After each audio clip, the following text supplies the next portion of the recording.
calling for those depressed to listen a moment, and I suggest a method that's bound to banish all the blues. Pack up your troubles and let them ride, 'cause if we worry and care aside, you've everything to gain and naught to lose. What is this remedy, I hear you ask? It's simple as ABC, an easy task. Follow the throng along, make life a happy song. Let's take a trip to Melbourne. There's lots to do and through, a welcome waits for you. So let's take a trip to Melbourne. Come along and greet the Duke and see the Melbourne Cup and see the air race finish. Watch the numbers going up. So follow the throng along, make life a happy song. Let's take a trip to Melbourne. Follow the throng along, make life a happy song. Let's take a trip to Melbourne. There's lots to do and grow, a welcome waits for you. So let's take a trip to Melbourne. There'll be sports galore and there's the Grenadiers band.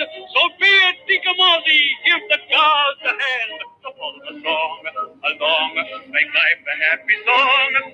Let's take a trip to Melbourne. Welcome to Melbourne, my loves.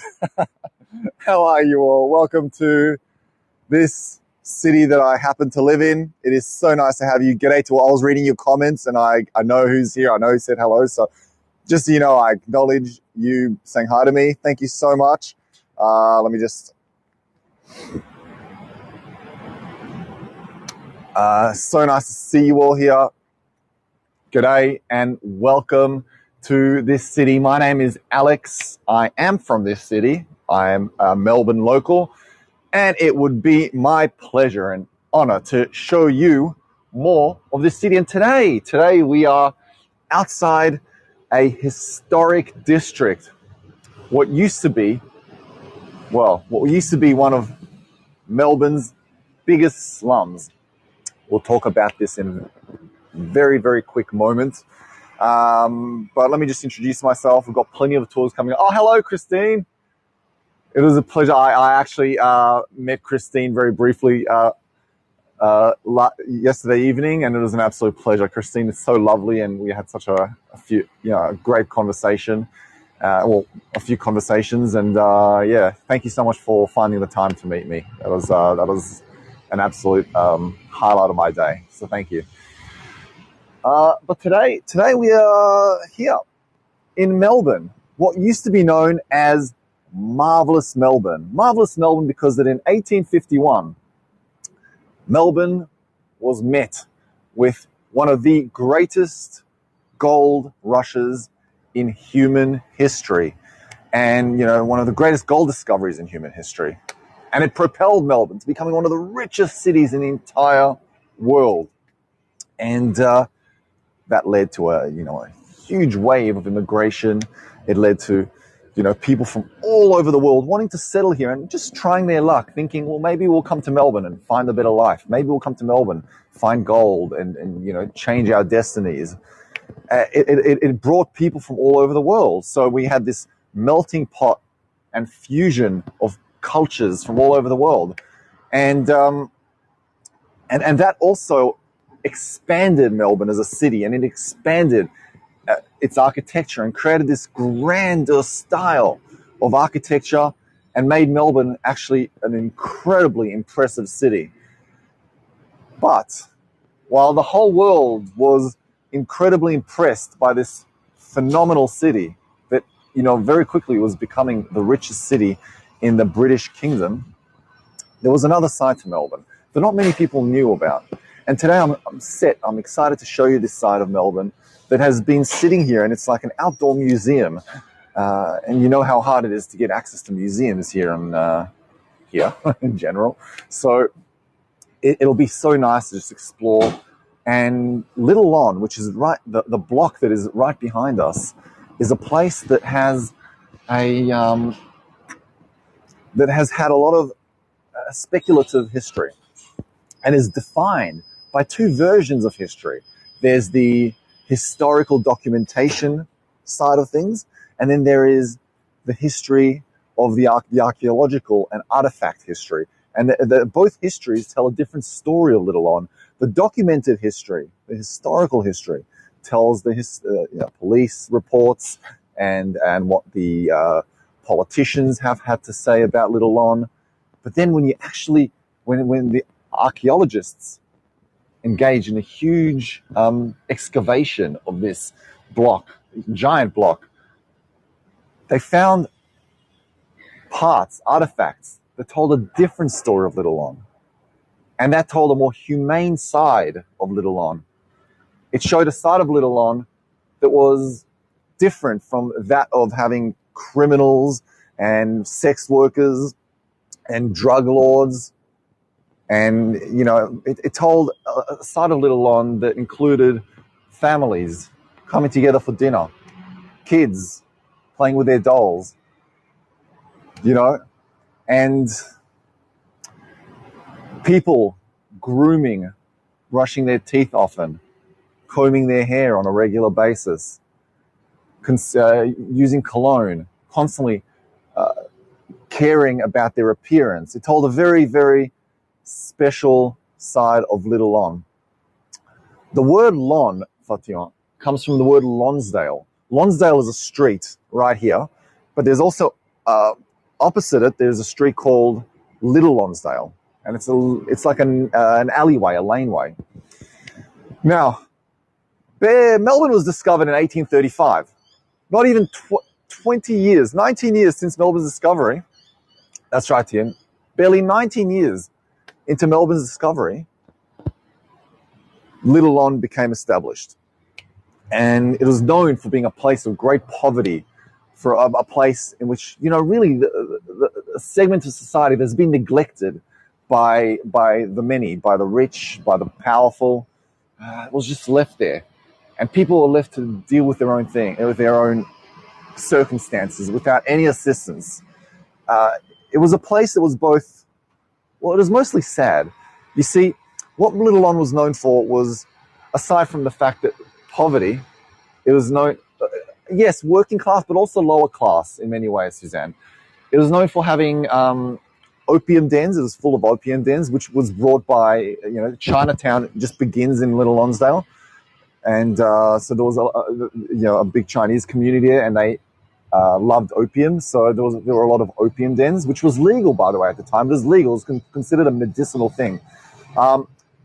Sex work was huge in Little Lonsdale. So let's just give you perspective. There were 200 brothels in the whole of Melbourne at the time.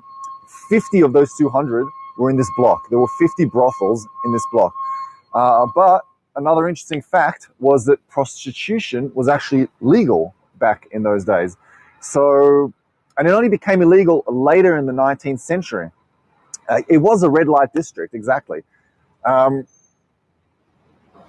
Interestingly enough, the people who owned a majority of the brothel owners were people who were actually women, right? They were known as madams. And they treated their employees, their sex workers. Yes, we'll get to that in a second, GJ. And we'll talk about that in another segment, which I've dedicated especially for that. It's called The Women of Little Lon. And unfortunately, I had to cancel it, but it is what it is. So, but we'll talk about that, I promise you.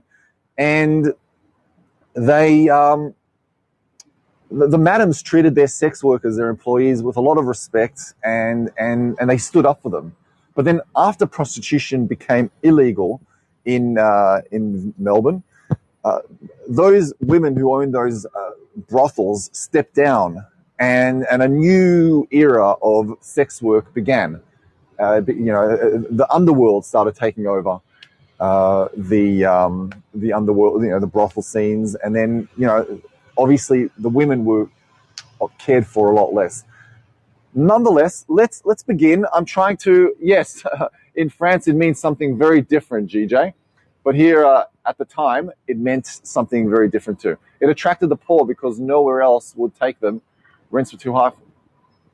We'll get to all of that soon, but that's a good point, exactly. So let's begin now. Let's embark on this little walk. Now, I'm going to set the expectations for this tour, okay? Firstly, we're going to step there. There are what they've done is in 2017, they had their last excavation. Their first excavation was in the early 80s. In 2017, they had their last excavation, and they discovered more stuff, more artifacts, more incredible things, kitchenware and whatever. We're going to walk through here and we're going to explore the artifacts. We're going to look at different stories of different people.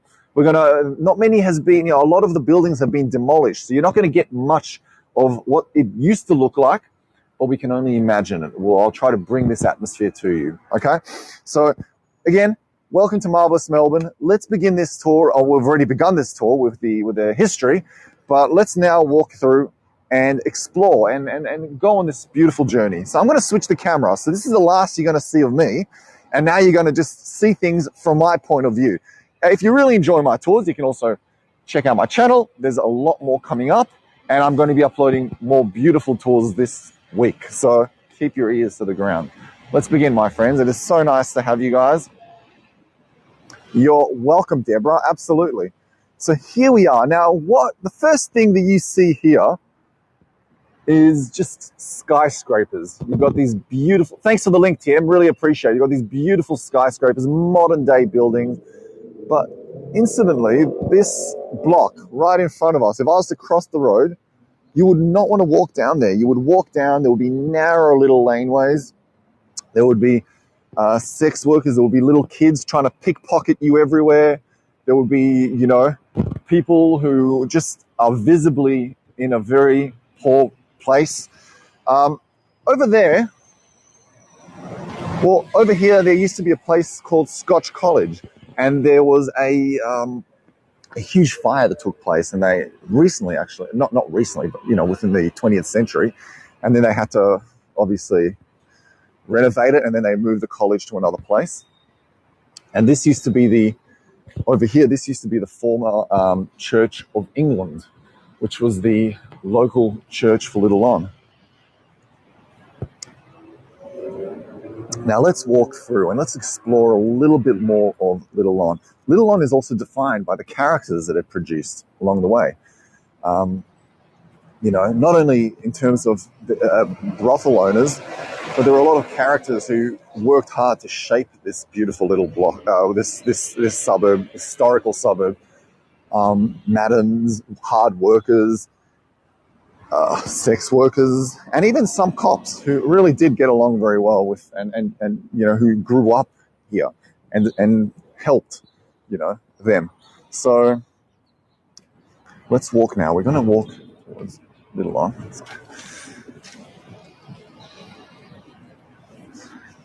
And as I was saying, prior to the excavations of the early 80s,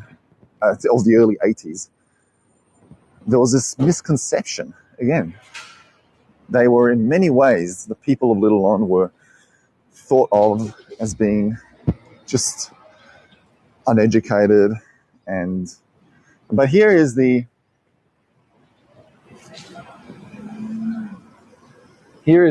give you a sense of what it used to look like. Okay, I'm just going to pan very slowly so you can just absorb this look. That's right, not anymore. And this is just one of the streets of what Little Lon used to look like. So it's actually, Michaela, it's a good question. It was actually a central area. So Little Lon and you know what's the funny thing about this Little Lon here is that it's actually situated within a 1-minute walk from the Parliament. So the Parliament was just down the road from here.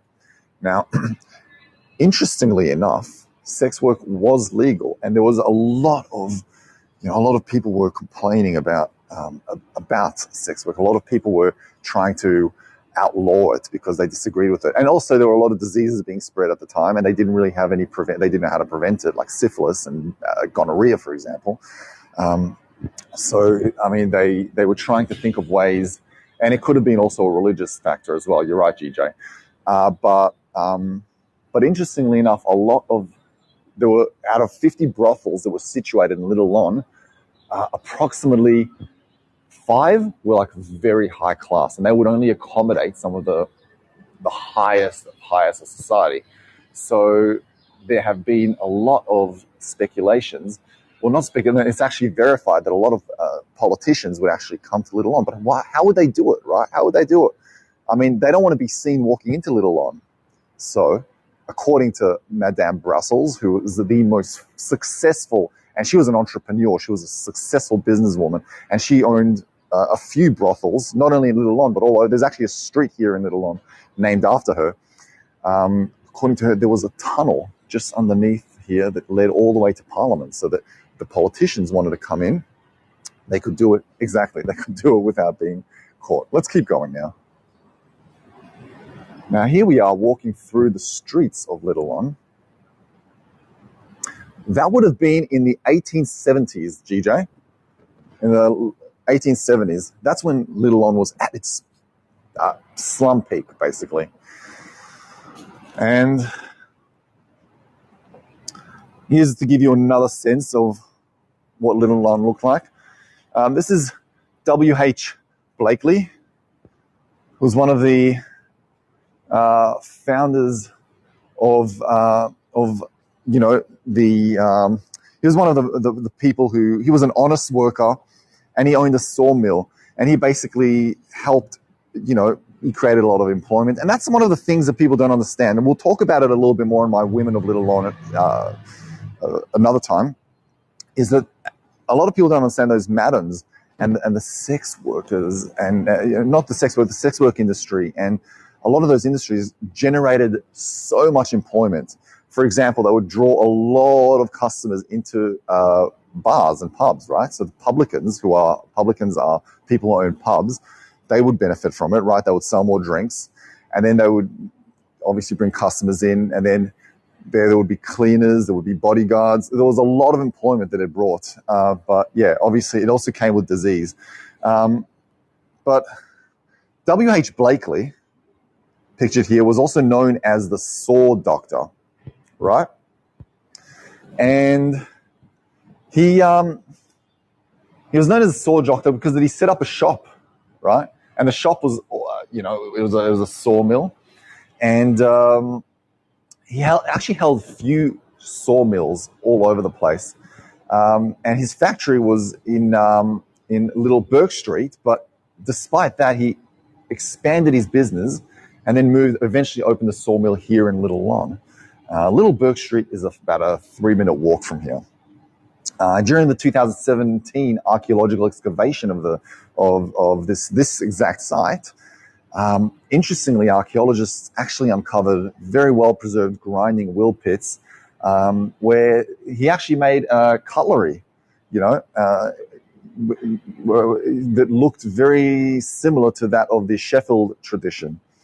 And his legacy is celebrated. There are a lot of things that are named after him, but that's just a picture from his mill. Where should we go? Okay. This is Madame Brussels. Now, some of these, in some cases, I'll tell you a little bit about it. We're using my own words, but some of these will have like little things so we can read, but I'll tell you a little bit more about Madame Brussels. This is Madame Brussels. She's the most famous madam.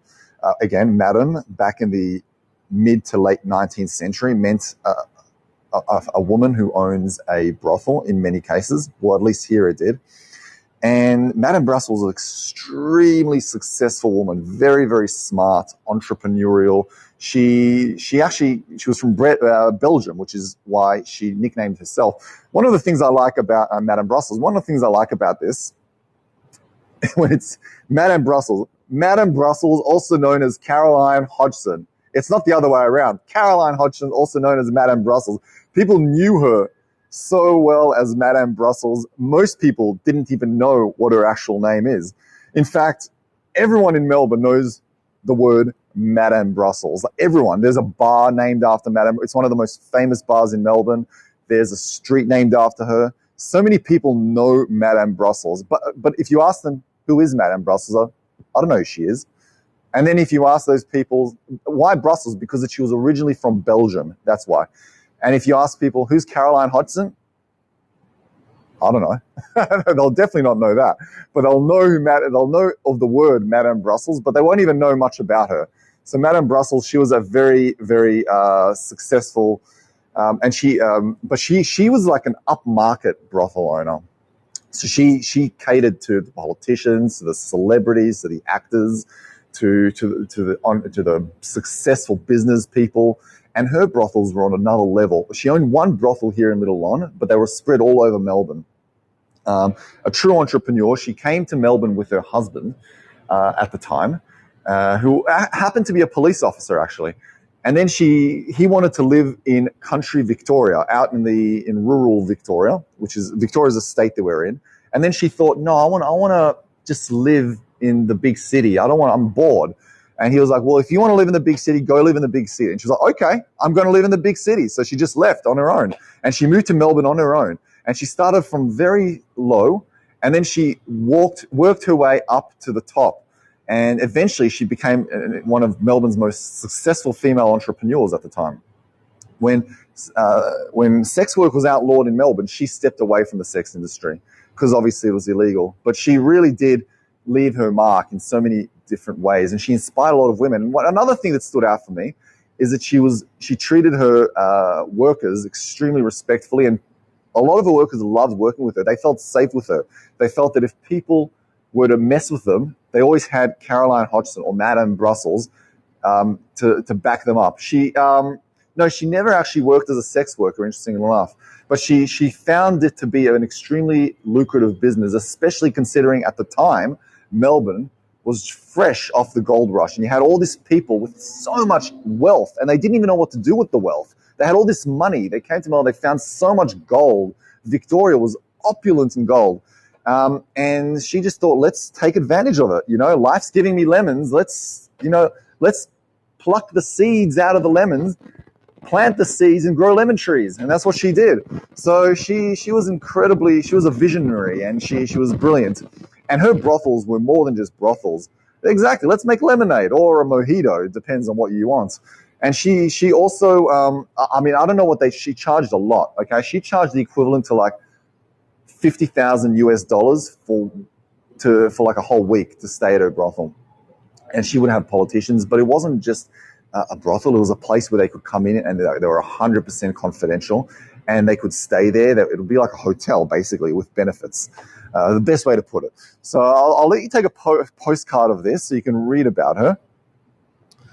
But she was, she was, I read a book called The Women of Little Lon, which is what we're going to be talking about soon. So be sure to click on notifications for that one because it's going to be good. And she is very inspiring. I really like Madame Brussels. Now, here we have Bill Proudfoot. Bill Proudfoot. Now, what he's doing, he's wearing you've read the book there, bro, beautiful. He's wearing so have I. He's wearing a Collingwood outfit. This is a Australian football outfit, or at least what it used to look like back in the, exactly, GJ, AFL. That's what it used to look like back in the early 1900s. And this is a football over here. But Bill Proudfoot wasn't just a football player. He used to be a cop. And I'll read this with you. He was a constable in the Victorian police force, but he was more famous for his position as a fullback and captain of the Collingwood Football Club. As a constable, Proudfoot could be seen patrolling Little Lon. But what he did was he actually worked to develop relationships with the residents, and he had a very good and respectable standing in the community. So he was. It was nice to see that some cops actually worked together with the Little Lon community to bring, to make it safer. No, she did not die in 2015 lethargy. Madame Brussels died in 1909, I believe. Yeah. Okay. Here we have Sister Esther. Sister Esther. Now,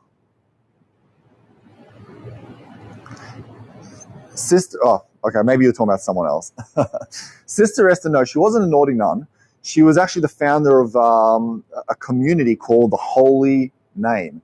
And it was formed about 1881. And and then she eventually established the Mission to Streets and Lanes of Melbourne, which is basically where she would just bring people in. She would help feed poor families And that's all right, guys. Let's stay on topic, please, because it can be a little confusing. It's all good. I understand. I'll check it out later. She held a she would help a lot. Like she created this mission, and then she would help keep keep a lot of the people of Little Lon who, in many ways, here's the thing, right? People claim that a lot of the sex workers and a lot of them suffered from STDs, right? Like gonorrhea or syphilis or chlamydia.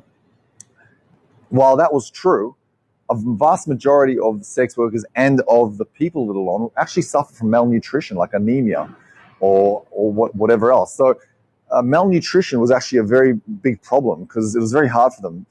So she actually set a goal to ensure that everyone was well fed, and it was a very, very nice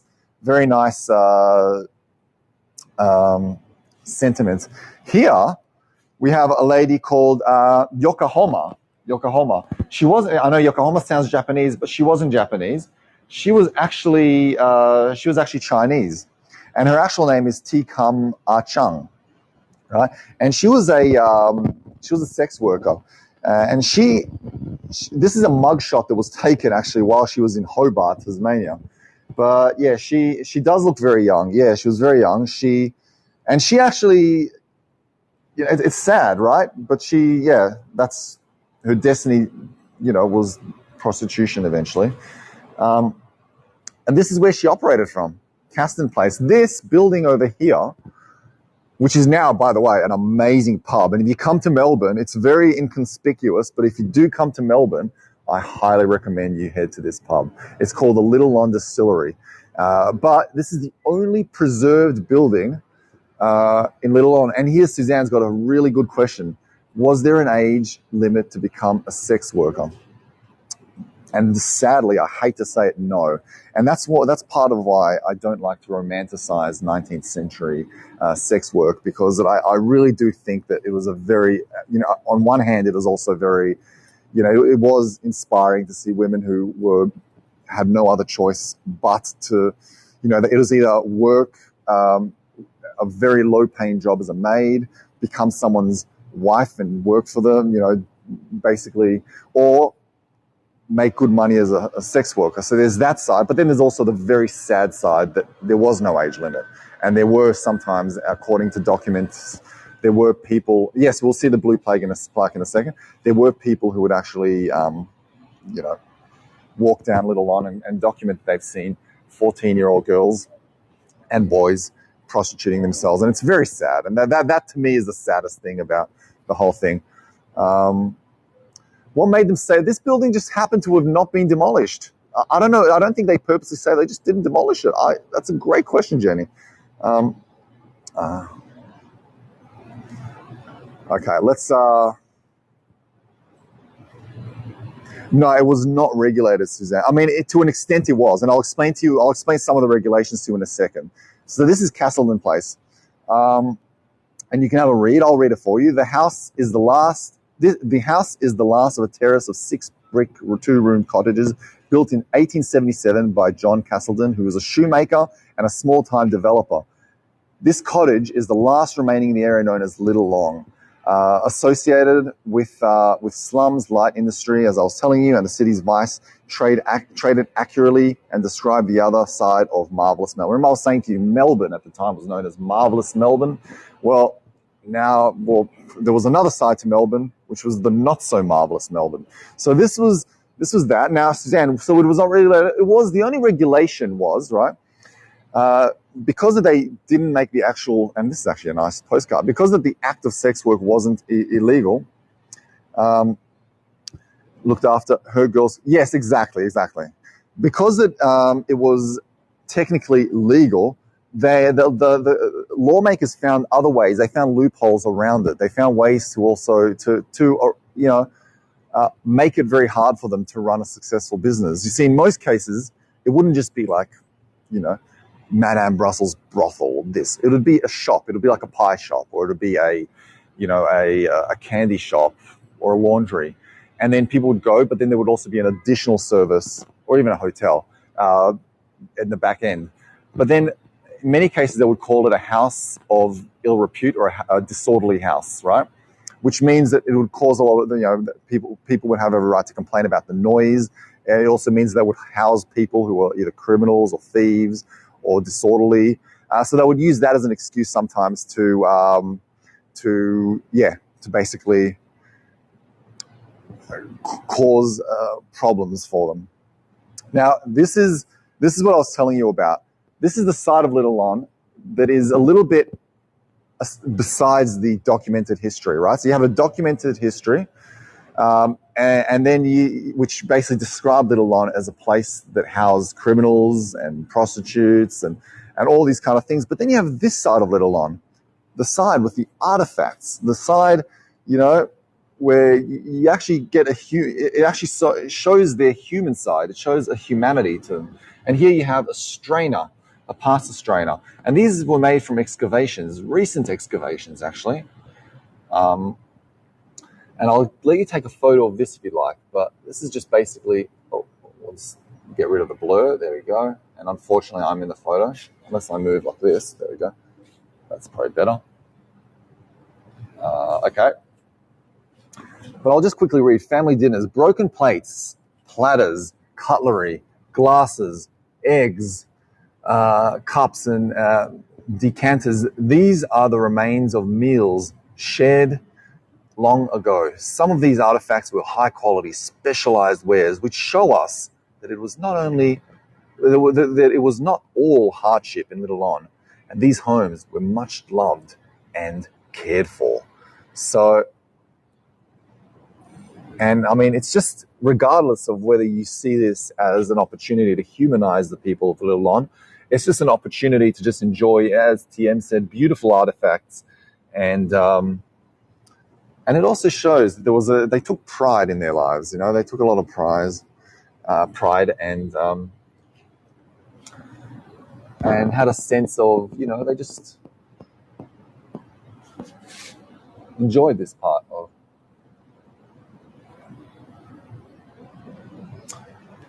Well, yes, some of the women did have alcohol problems, and I'll talk a little bit more. I don't want to give away too much because I want to save a lot of this for my little Women of Little Lon tour, because that'll explain everything to you. But yeah, a lot of them had problems in that sense as well. You're right, and the thing with the Women of Little Lon,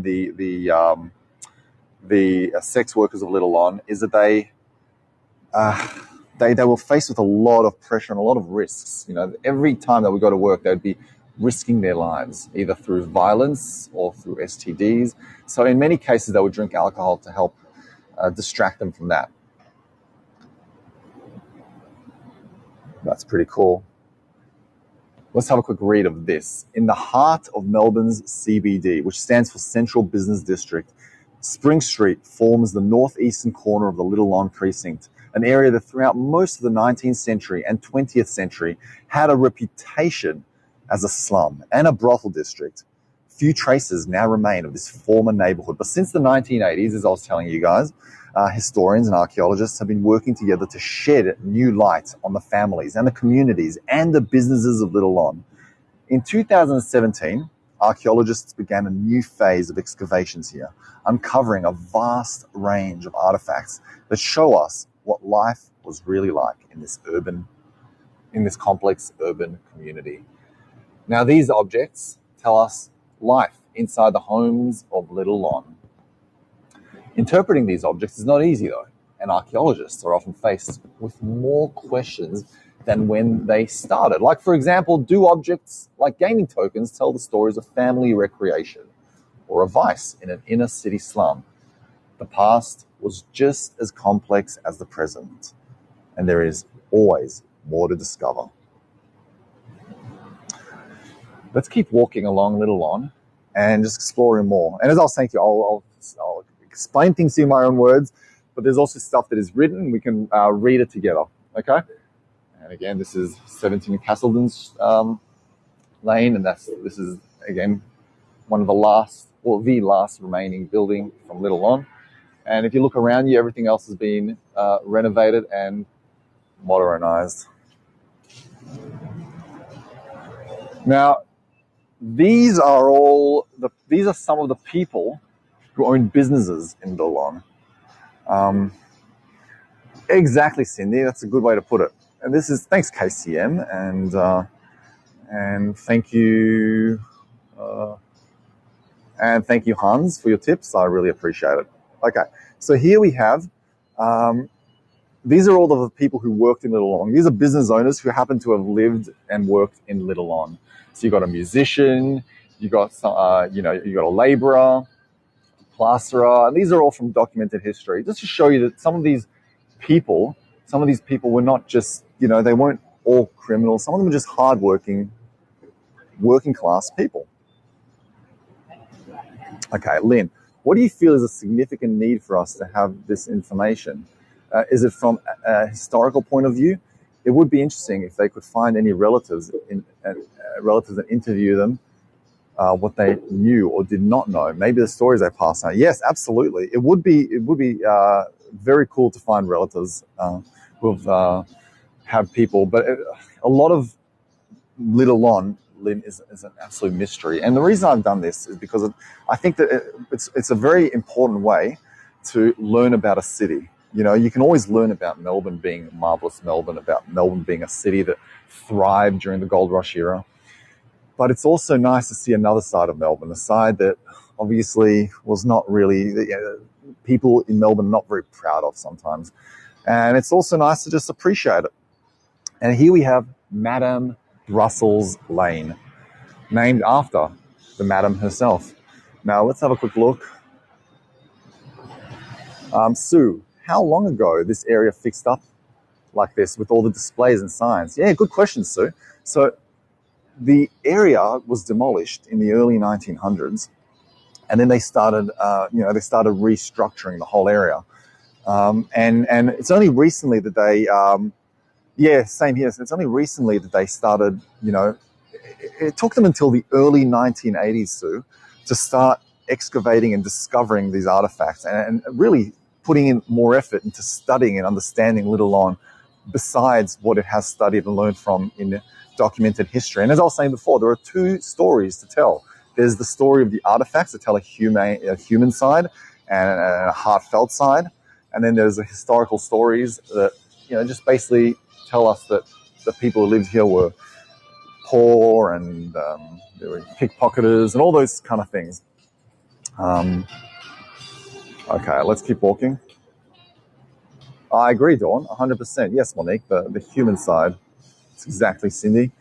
That's exactly right. Felicity saying, same with Sydney and the seedy Surrey Hills, the Rocks, etc. Yes, 100%. The Rocks is one of the most fascinating suburbs. The Rocks in Sydney, also Australia's oldest suburb.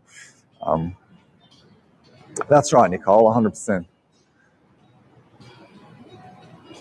Exactly. It is nice to see exactly a city that hasn't buried itself. Okay, let's step into here because this is a building. This is a corporate building. You did, Sue. Yeah, I mean, it's very hard to not. There's so much beauty, so much fascinating history in the Rocks. Exactly, Annie. Madame Brussels would have been shocked.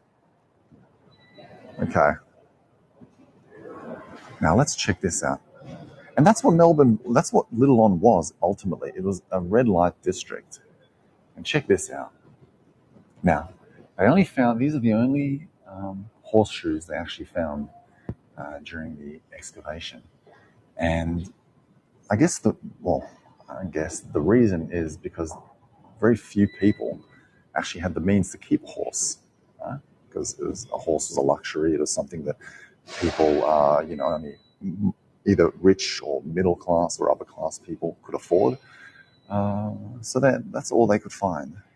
Now there'll be some writing on some of these, and we can read it together, or we can take a postcard. Let me see if I can. But I'll read it anyway, just in case you can't see it, okay? So taking tea was an important ritual, not only reserved for the middle and upper classes. Social occasions were celebrated in Little Lon households with drinking tea rather than sharing meals. So cups and saucers tended to be more ornate than dinner plates.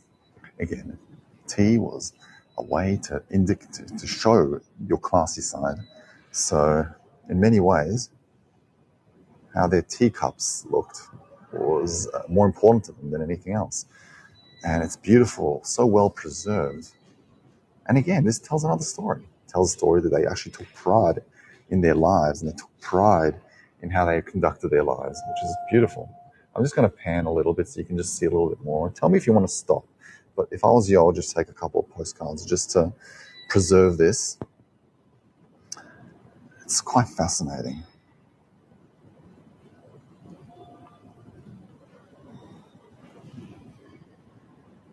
Yes, that's right, Sue. Exactly.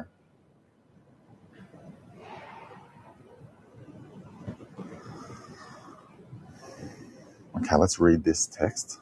Yes, and here's the thing, right? Here's the thing. After the gold rush started coming to an end, and that happened in the late 1870s, and the gold rush attracted a huge Chinese community that obviously came because they wanted to seek a better life. But a big portion of the Chinese community immigrated to Little Lon. So it was a huge Chinese presence. And Little Lon was actually a very multicultural place. There were Jewish people lived here, Syrian people lived here. A majority of Little Lon was actually Irish, but yeah, it was, in that sense, very multicultural. Let's keep looking. Very good point, Michaela. Exactly. There certainly was, Emily, in 1851, which propelled Melbourne to becoming the richest city in the world at one point, and in the British, well, obviously in the British Empire. Patterns in flow blue were produced by Staffordshire potteries. There you go, Sue, that answers. Especially for the export market to North America and Australia, where they were very popular. In Britain, this blurred, inky ware was considered to be of inferior quality. There you go. So you see the blur over here? That was considered, because it is less specific, it was considered to be of inferior quality. It's quite interesting.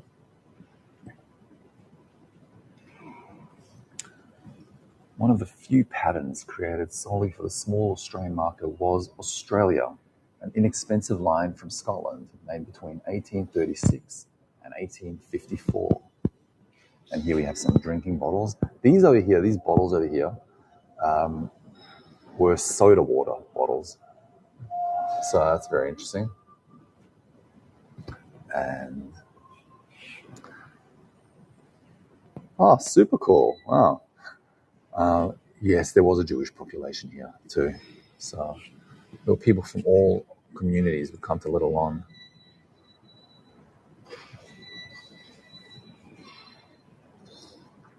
Look at all these things. Now, let's read what these things are, right? So as you can tell, these are gaming tokens. Counters and gaming tokens. Some homemade suggest that board games like chess, dominoes, and Fantan were popular leisure activities. So leisure was a very important part.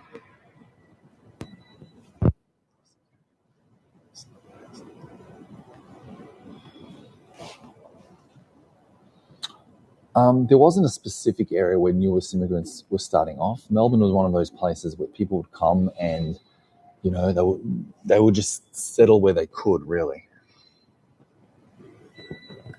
Yeah, they found. You see this over here? So these are tokens and coins. Give me a second. I can't see your comments because I'm just trying to focus on what I'm about to say now. Time and money was spent on personal adornment.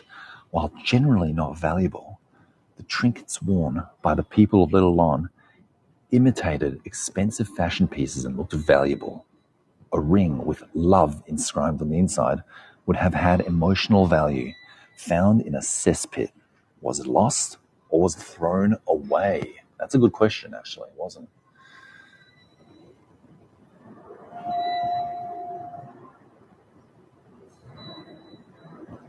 Yeah, exactly. And so well preserved. And let's read the next thing. Attention to dress and personal appearance is indicated by the vast array of small beads, buttons, clasps, and other clothing paraphernalia recovered from across the site. It's These buttons. Look at those little detailed things. You got indication that you still also alter their own clothes and make their own clothes. And here's another interesting spot that I liked. This is the grooming section, and this is basically, these are things they use to groom, right? So you got toothbrushes to your left, and you have combs. And again, this just showed that they took pride in their appearance. They weren't just poor, people who lived in the slums and were dirty, and no, they actually cared for themselves. And they carried themselves with a lot of pride, which is incredible. And again, these are things they found anywhere from the 80s till 2017. Archaeologists loved coming here and discovering things.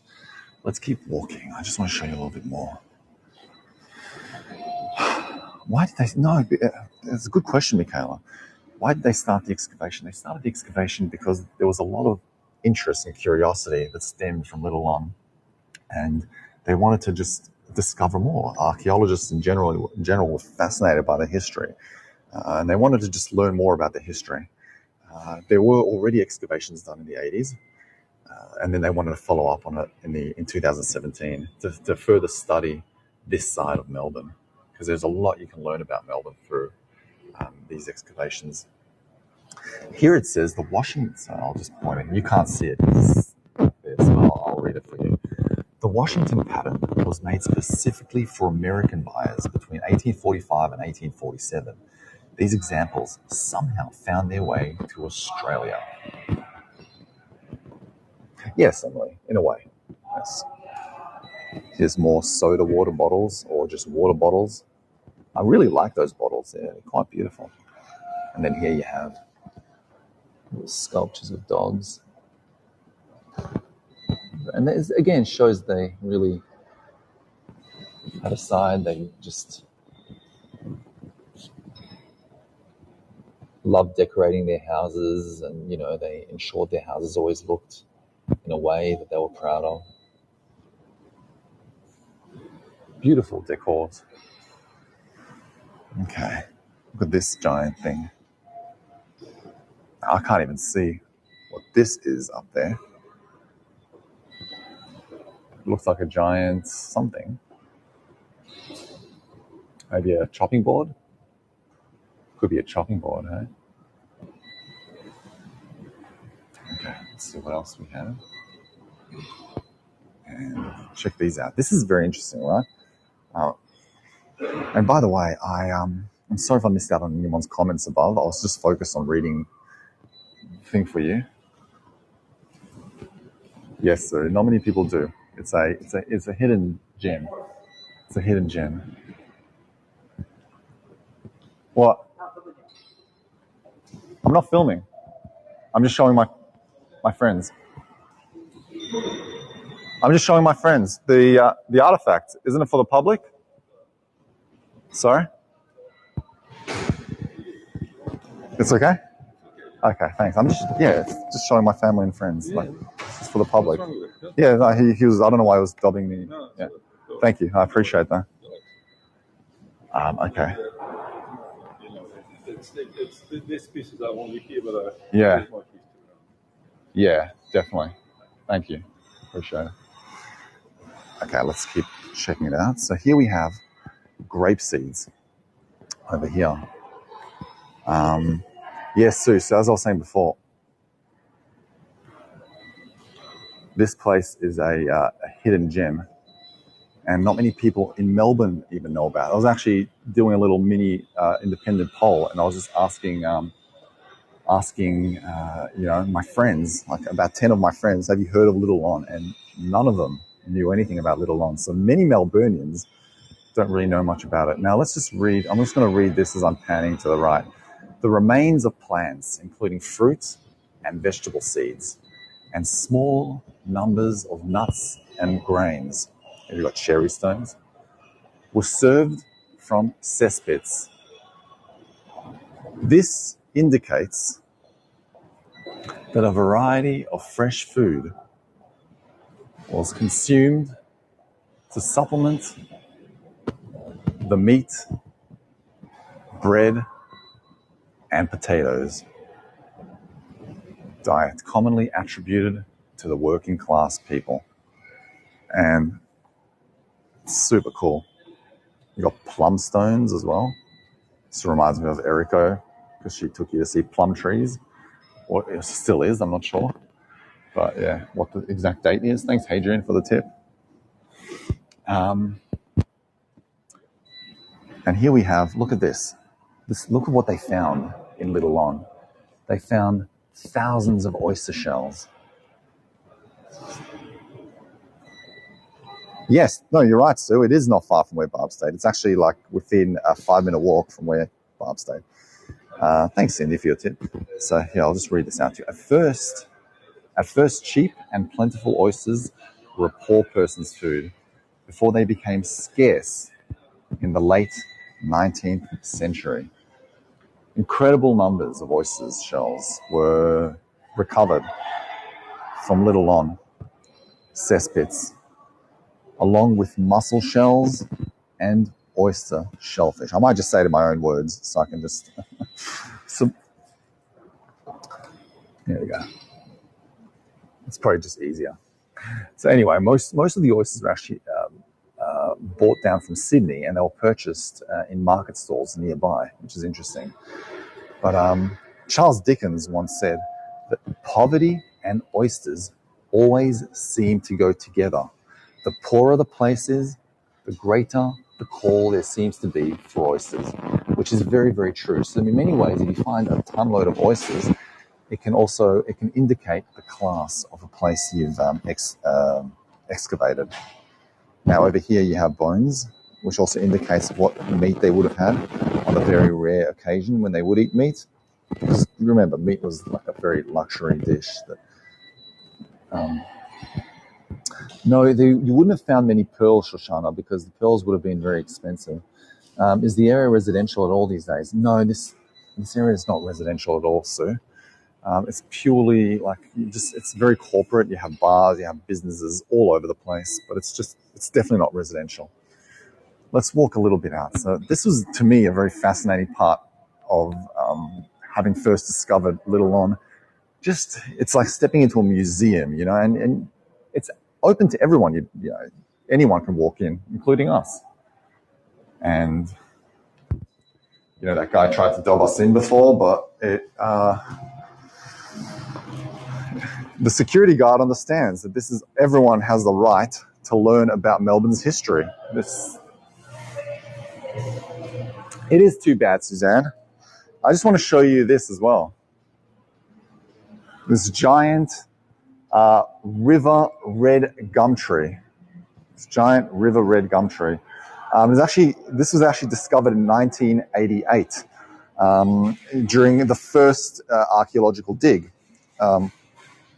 When they first discovered the foundations of an early house. And it's actually a very incredible reminder of how there used to be, because this tree is usually, where this tree's around, there are a lot of swamps usually. So it's an indicator there used to be, woodland, like a lot of trees and, swamps around this area, which is quite incredible. That's usually where river red gum trees grow. They need to be around water. But then eventually they cleared out all the trees. Now there's barely a tree in sight, aside from obviously, not a eucalyptus tree, but you got these little trees here and there, but nothing like what we used to have. But it's actually an incredible, I actually really like this discovery. Let's see what it says up here. This is by a resident of Little Lon. Let's see what they say, okay? In Melbourne itself, the improvements were even more striking and extensive. It was surprising to see how rapidly building after building rose up in half-cleared streets where primeval gum trees still reared their tottering heads here and there, solitary survivors of the forests among rows of houses, bright and staring in their newness. One by one, these last relics of a bygone state of things bowed and fell in their turn under the all-leveling axe, and in their place, new and hastily finished buildings arose. So that's and thanks for the tips, Sue. I really appreciate it. Thank you. That was an interesting thing. Let's head down there to our left. Let's walk down Madame Brussels Lane. Yes, it does look like the wood was treated. You're right, Suzanne. I think they just added chemicals to the wood to preserve the wood and ensure that it's, we can enjoy it for hundreds of years to come. It is sad to lose the trees, and but it is what it is, isn't it? Yeah. But if you look at Little Lon now, people come to Little Lon and they just love how it looks. You've got these amazing shops everywhere.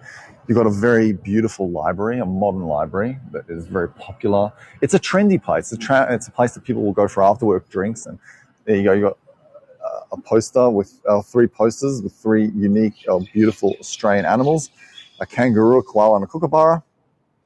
And it's just it's a stunning, beautiful, trendy, and a lot of, it attracts a very young and corporate vibe.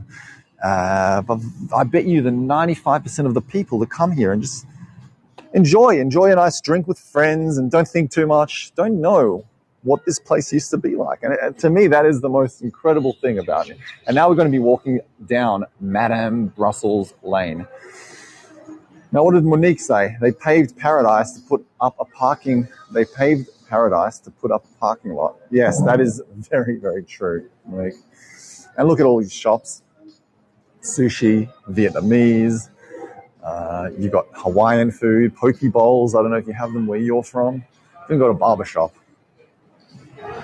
It is quite the history, Tien, and it just shows how you've got the documented history, but how important archaeology is, right? Because archaeology can tell you a whole different side of things, which is incredible. You have poke now in London? Yeah, I love poke bowls. Wouldn't mind some poke. Of course, Shoshana. Well, that's how I'm going to end it anyway. So I'm going to turn left in a second. But I just want to show you one last little thing here. That's true, Nicole. They're expensive, but good. All right. So here, this is a little dedication to Madame Brussels Lane.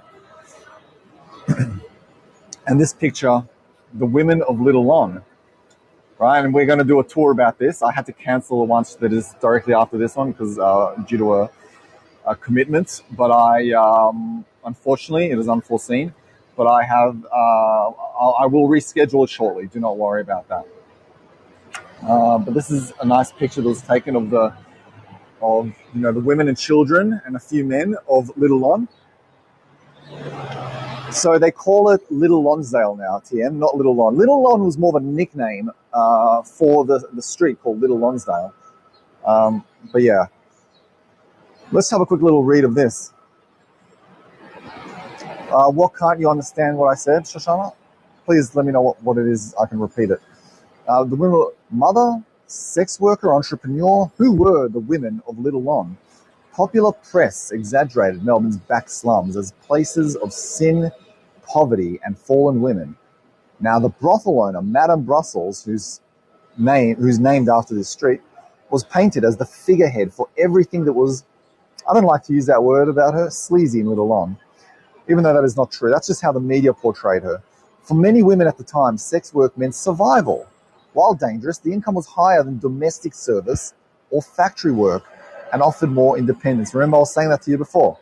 Little Lon women also found a space to run their own businesses here, such as laundrettes, shops, and dressmakers. Most women found ways to supplement their family's income through sewing and other work, while raising and educating children and running households.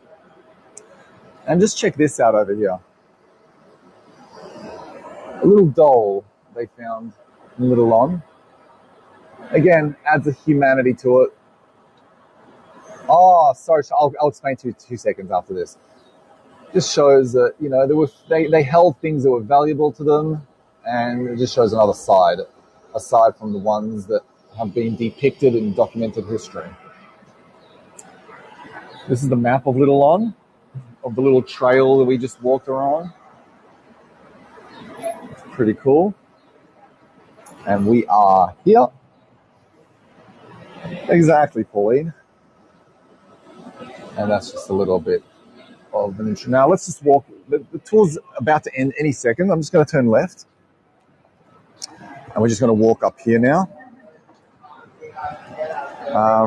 So, Shoshana, I was just saying that I was originally meant to have a tour after this called The Women of Little Lon. And I had to cancel it. But we will do it, and it'll talk about the women who lived here. It'll talk about their struggles. It'll talk about how they were portrayed if they decided to embark on a journey of, sex work or anything like that. It'll talk about that, about how they were stigmatized in some ways. So, and about the sacrifice they made, not only for themselves, but for their families. They would go through lengths to ensure that their families can have food on their plates. So we'll talk about that maybe next week. I just had to cancel it today. Okay, let's quickly... That's right, Joyce. The Women of Little Lon. Yeah, okay, I'm just catching up. Definitely, Suzanne. I'm looking forward to sharing with you guys. Lynn, you handled this tour with lots of respect, Alex. It leaves us with the same feeling of respect rather than judgment. They did what they needed to do to feed their families. Thanks for saying that, Lynn. I really appreciate that. Thank you so much. Is the term Little Lon's women used as a synonym for sex? That's a really good question, Michaela. No, it's not used as a synonym for sex workers. Women of Little Lon would have just been all of the women who lived and worked here. It was a separate category, but it is a very good question. Thanks for the tip, Lynn E. I really appreciate it. I'm just scrolling down. Thanks, Lord David. Appreciate it. Pauline, you're welcome. You're welcome, Stephanie. Fatima, thank you very much for such an interest. You're welcome, Fatima. Thank you guys for being here. Can you cross the road and look up as you did at the beginning? Yes, of course. I'm heading there now, Shoshana. Don't worry. Thank you for using the term sex worker, by the way. No worries, Michaela. I try to be as respectful as possible as often as I can. It costs no money to be respectful. That's the way I see it. You're welcome, Mary Lou.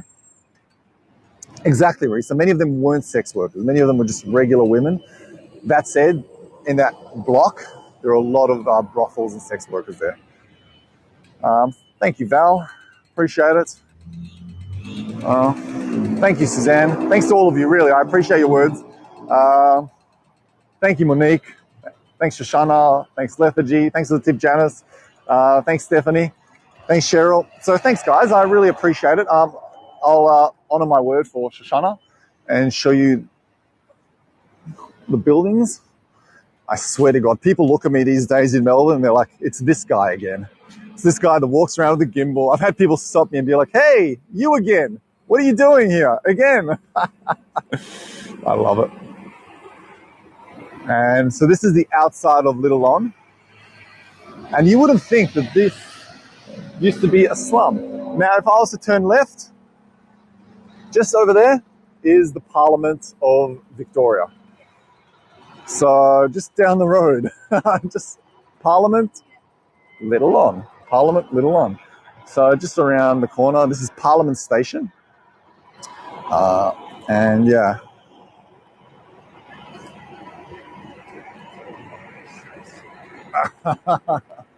That's right. That's right. You're welcome. You're welcome. Thank you, guys. I really appreciate it. I love showing those little hidden gems that, and it's a satisfying feeling for me to know that you know things that 95% of the people in my city don't even know. So you're actually more qualified about Melbourne than actual Melburnians. So I love that. That's a good feeling for me. I want to show you more about Melbourne. I want to show you more of Australia. I want to show you things that the average person within our city, country, state don't know. That's true, Deborah. That's true. Thanks, Barbara Z. I appreciate you. Thank you. Thanks, France. I appreciate that. Do you ever get recognized for only once I got recognized for one of my acting jobs, Lethargy. Talking to himself on camera. Yeah, I'm not quite sure who judges me more, the kangaroos and wildlife or the people. Either way, it is what it is. So guys, thank you so much. I really, really, really appreciate your company. I had a great time showing you Little Lon, this little hidden part of Melbourne. Thanks, Pauline, for your tip. I hope you learned something new, and I hope you've gained a little bit of perspective of, what a city, what can happen to a part of a city and how it can just disappear. But then how archaeologists and historians have saved the history and, the memory of this beautiful part of Melbourne. And we will do another part 2, which will be the women of Little Lon, and that'll come up soon. Keep your ears to the ground. It'll come up soon. I want to thank you all for being here, for asking some impeccable questions, for bringing your energy and your everything. Thank you so much. Honestly, I really do appreciate it. Don't forget to follow my channel so you don't miss out on way more. And I'll see you in the next tour, my friends. Sending you so much love, and take care. See you guys. We'll switch it. Thanks, TM, for the link. You can click on the link if you want to follow my channel. Appreciate it. Thanks, Jill M, for your tip. I really appreciate it. And we'll say goodbye now to Little Lon.